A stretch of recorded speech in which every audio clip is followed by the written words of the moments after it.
যেখানে বাঘের ভয় সেখানেই সন্ধে হয়। বারবার মানা করলাম আমাদের ছেলেগুলোকে যে, "বাবা এরকম মার মারিস না রে, এরকম মার মারিস না।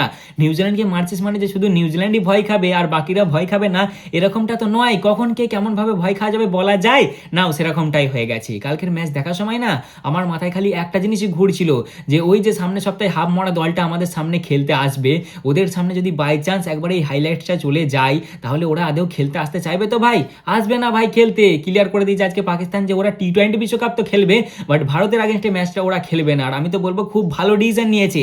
বাংলাদেশের তো ক্লিয়ার ছিল যে ওদের সিকিউরিটি ইস্যু আছে, কিন্তু এদের তো ক্লিয়ার নাই।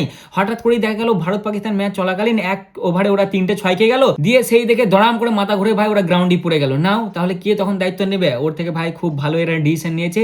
জয় সাদ আগে খালি একটা কথাই বলবো যে এরা এত সুন্দর যে একটা ডিসিশন নিয়েছে, তুমি এদের ব্যাপারে একটা ডিসিশন নাও, এদেরকে ভাই সাইড করে দাও, বুঝলে তো? পুরোপুরি রেট দিয়ে দাও এদেরকে, তার জায়গায় বাংলাদেশকে ঢুকিয়ে দাও, নাহলে ইউগান্ডা তো ওয়েট করছি, বুঝলে তো?